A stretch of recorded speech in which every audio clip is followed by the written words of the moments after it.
Welcome to Our Girl Relationships.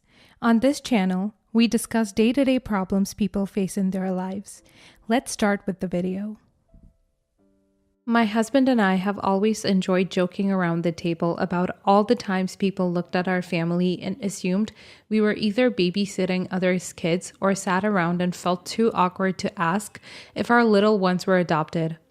One might say the reason for that is the fact that we have actually adopted 6 kids from different parts of the world, of different ethnicities, and spent most of our married lives researching their cultures and incorporating them into our lives. Of course, we have kids, but since our culture is basically dried out, we've never really had anything to research about it or tell our 2 biological kids. And the fact is that we never really paid attention to the biological part. Our family is dependent on the emotional and spiritual connection we have managed to create with all of our children, regardless of how they made it into our lives, and that's always something to take pride in. My husband and I try to incorporate our children's native cultures into their daily lives by immersing them into their native languages, or specifically giving them instructions to research things and cultures as a task that gives them money in return or immediate gratification of some sorts. I think some people may call it spoiling, but we genuinely believe that culture and traditions are such an important part of a person's perspective on life, and we're not going to deprive our kids of this beautiful thing because they were adopted from parts of the world that hold a culture they no longer interact with. One of the many ways in which we incorporate culture into our lives is by celebrating our anniversary in different countries each year. My husband and I's wedding anniversary happens right around the middle of summer. We plan to go to a country in which one of our children's culture is most prominent. That way, we get to call it a vacation and make sure we check off one of the major tasks that consume energy in our marriage. Even though we've been rightfully and through our efforts privileged with a lot of money, and we can make these grand efforts to try and get our family stronger and tighter, trying to do something so drastic and incorporate an entire lifestyle into our children who are already different always proves to be a challenge. Think of it like this. Being a parent is already difficult as it is. Being a parent to adoptive children is extremely difficult as well, because there are all these sorts of precautions that the parents need to take to make sure the emotions of the child are not damaged and he or she is not traumatized. Add that to trying to make everybody feel equally as loved and appreciated can also play a role in making things the entire opposite of what you were trying to do. An example for that would be that by caring to preserve our adoptive children's emotions so much, seeing how they suffer through the beginning of their lives, we've been somewhat neglecting our birth children because, not to gaslight them or sound entitled, but they were born into the world with a lot of privilege and blessings. The vacations that were once our favorite part of the year started taking a more broad turn as our kids started grouping up in cliques. There is the birth kids clique, the oldest clique, and the recently adopted. As much as this sounds straight out of a story, this is genuinely how we've been living our lives, trying to balance equality between these 3 cliques that determine how our children interact with each other. Most of the time, it's pretty funny and hilarious and nobody really starts problems. Just the jokes and the gossip goes around in a very clique way. Recently, though, that has been changing because the cliques became an excuse for our children to treat each other badly and consider one another the other. Everything was all fun and games, and even things getting extremely passive-aggressive and cold at family gatherings or dinners, nothing amount to what our birth children did on our most recent wedding anniversary. During this passing July, we flew out to Algiers, which is the castle capital of Algeria, that happens to be a common place for the Amazigh, who are the ancestors of our youngest daughter's culture and native language. Our birth children and a couple of the eldest children have already moved out of our household and into their own independent separate homes. Now we tell them what destinations we're headed to this year and they fly there and meet us halfway, and we get to spend vacations together like we always have. Only this time, my birth children decided not to show up despite having no excuse not to, and giving no notice of their absence. We got to the airport and waited for them for over 4 hours before we decided to give them a call and realize that they were still in England where they live. They hadn't even bothered to buy the plane tickets or let us know that they weren't showing up. Needless to say, my husband and I were furious, as not only did they collectively decide to abandon one of the most important events of the year for our family, but they failed to inform us that they weren't showing up and left us clueless and anxious, waiting for them in the airport for over 4 hours. It was extremely disrespectful and caused a lot of tension in the family as we drove to our destination. But eventually, as we made it to the beach and saw how beautiful everything was, we calmed down, moved on, and accepted the fact that they were now adults and we needed to give them their space no matter how they chose to request it. When the night of our wedding anniversary came by, my husband and I and our children showed up to the hotel in which we were meant to celebrate it. The manager of the hotel came down to inform us that our children had faxed us 8 letters containing the same writing, one for each family member. We opened them, and what we found on the letters genuinely disturbed and distraught my husband and I throughout the trip, and for many months after we went home. In the letter, they apologized in the beginning for not being able to make it to the anniversary, saying that it got very repetitive and they had lives to tend to. But then they started insulting and roasting our adoptive kids for being that way and shaming them for not being our birth children, calling our love and affection for them fake and for the sake of societal gratification. They called them inadequate to be our real children and said that our relationship with them was funny and interest-based rather than biological and instinctual like the ones they had with us, which is entirely untruthful because that's never been what our core sentiments to watch all of our children have been. Not only did they try their absolute best to make us seem like the worst people on the face of the planet to our very own children, but they were shaming our other offsprings, from the youngest of them being barely 11 years old and the oldest being 26. It was extremely disrespectful and the air was really uncomfortable and awkward. My husband and I did start a conversation in which we explained to them that this was what they thought and none of it had anything to do with our truth and how we saw and treated our kids, and that we really didn't pay attention to the fact that they were adoptive or birthed by us, whatever the hell that may entail. After my husband and I went home and got to sit on the ladders for a while reading them and making sure we weren't misjudging anything or accusing anyone of something they didn't do, we got the confirmation from our birth children that they did indeed write and send the letters, and their only explanation was that we didn't need to take it so seriously and they didn't lie about anything they said in the letter. And after a lot of thought process, we decided that one of the parts that disturbed us the most was that they ended the letter by saying that the fact that the other kids weren't birth bias, then that means in our religion they're not allowed any of the wealth or heritage that my husband and I will pass on once we pass away.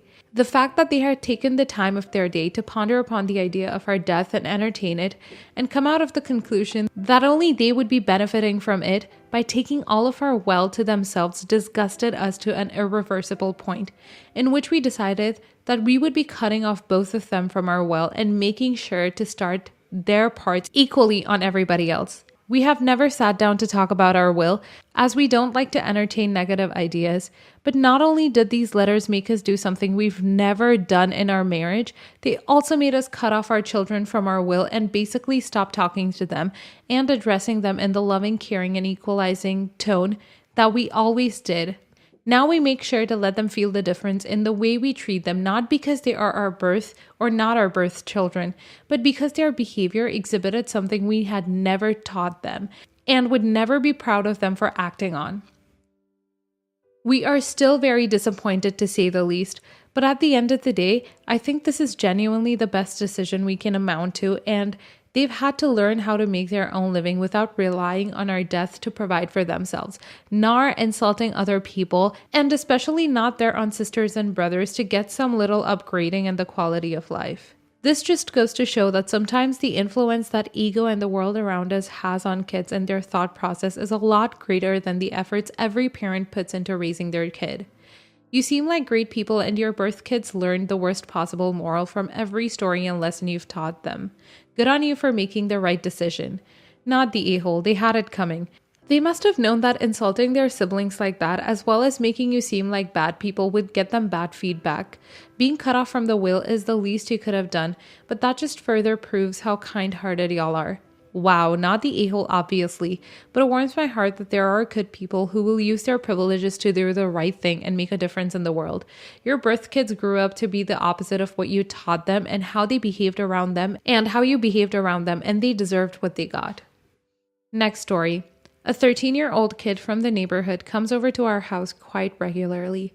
His parents leave him unsupervised because we live in a safe place and he's old enough.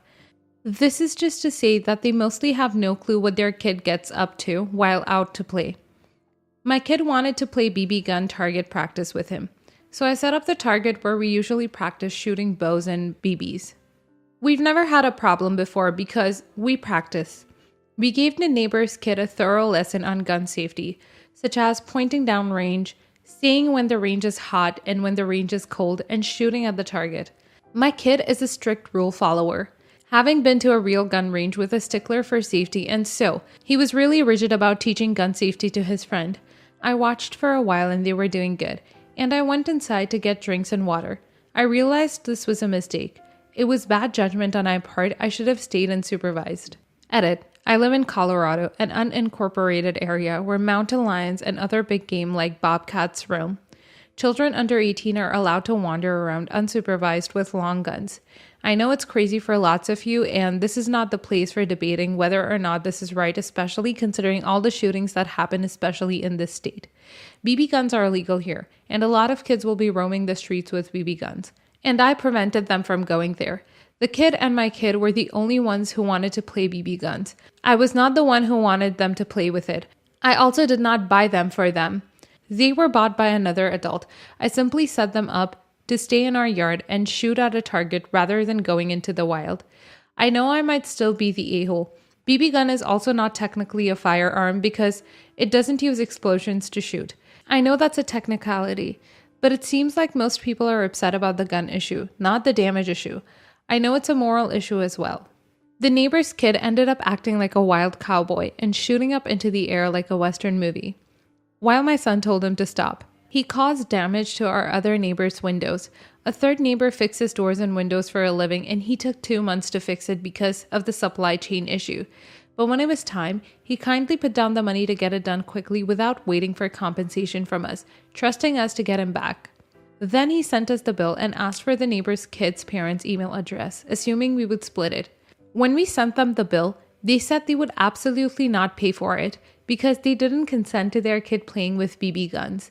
There is a civil liability law that says that parents are responsible for their kids until they're 18. And yes, I know I was responsible, but it was a $2,000 bill, and I only have $8,000 left in my savings. My parents are offering to help, but they want the neighbor's parents to pay for half of it because it was him who shot the window. I know this will destroy our relationship, but I guess I'd rather destroy a relationship with my neighbors than destroy a relationship with my parents. My son doesn't care if we're hated, which is more mature than I can manage to be. My son thinks they should definitely pay for half of it. I'm willing to pay it, even though it will hurt. I do feel responsible enough to do that, but my parents are adamant that the other parents should contribute. Sorry, but I think you're the a-hole here. But this just sucks in general. His parents did not give him unsupervised access to BB guns, you did. I find it a little disingenuous for you to act as if you are a beacon of gun safety when you let 2 13-year-olds unsupervised with them. I think if it was any other damage, a ball breaking a window, a quad hitting a car, whatever, I'd totally be on board with the parents paying half. But it was not reasonable for these other parents to expect that their child would be set up with BB guns at your house and then left unsupervised at 13-year-olds. I'd be enraged if I found out my kid's friends' parents let them shoot BB guns off without my consent and without supervision. It sucks that the kid went wild, but his parents didn't give him the BB gun. You did. And it sounds like you didn't even get his parents' permission before. So even more the a-hole for trying to get their money for your mistake. And you even have more than enough money to pay what you owe. There is no excuse you're the a-hole. You're the a-hole. You set up this activity and left it unsupervised. And it would make sense to talk to the neighbors about their kid participating in paying for their repairs. He can do chores for you or someone for a year to make up for his wildly irresponsible behavior. Next story.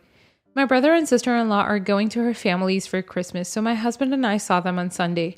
They have 3 kids, but the reason we're all here right now is my 4-year-old niece, Ella. My sister-in-law and I clashed in parenting styles before. I also have 3 kids, including a 4-year-old daughter. My sister-in-law claims to gentle parent, but in reality, lets her kids walk all over her. I would consider myself someone who is a gentle parent by respecting my kids' boundaries, understanding their kids, and talking to them about things versus just yelling.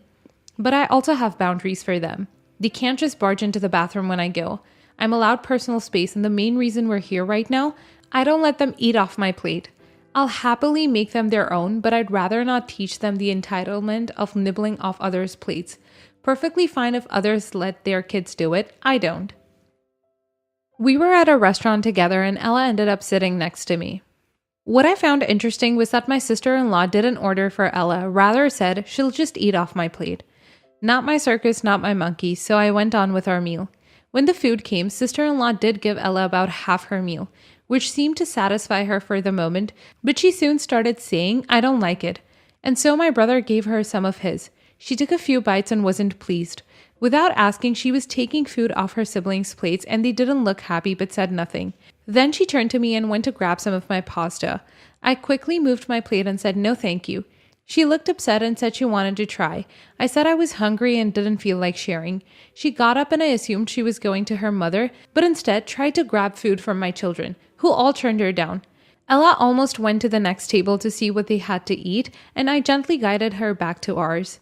I offered to order a plate of something for Ella and my sister-in-law said no. Why couldn't we all just share? I said because we all got food we liked. We were hungry and we don't feel like sharing. My sister-in-law got upset and said, it's not a big deal. We do this all the time at home. I pointed out how uncomfortable her kids looked when she just grabbed whatever off their plates, and my sister-in-law told me that at least her kids know how to share. My brother-in-law diffused the situation by just ordering Ella her own plate of pasta, which she devoured because she was hungry. No one mentioned it until later, when my husband said I was being a jerk and I could have just given her some. Am I the a-hole? Not the a-hole. You can parent gently and still teach your child manners. I have to wonder if her children go to school. As her kindergarten teacher, I can tell you that this behavior won't go over well, especially in COVID times. Not the a-hole. It's not a big deal. We do it all the time at home. You're not at home. You're at a restaurant with your brother and sister-in-law and their children. If your sister-in-law wants to let her child free-range graze in her own home, that's her business. She needs to realize what's acceptable at home isn't acceptable everywhere else. Trust me, when the grazer starts that behavior at school, it will be shut down quickly. Your sister-in-law isn't doing this child any favors, permitting her to try and grab food from others' plates.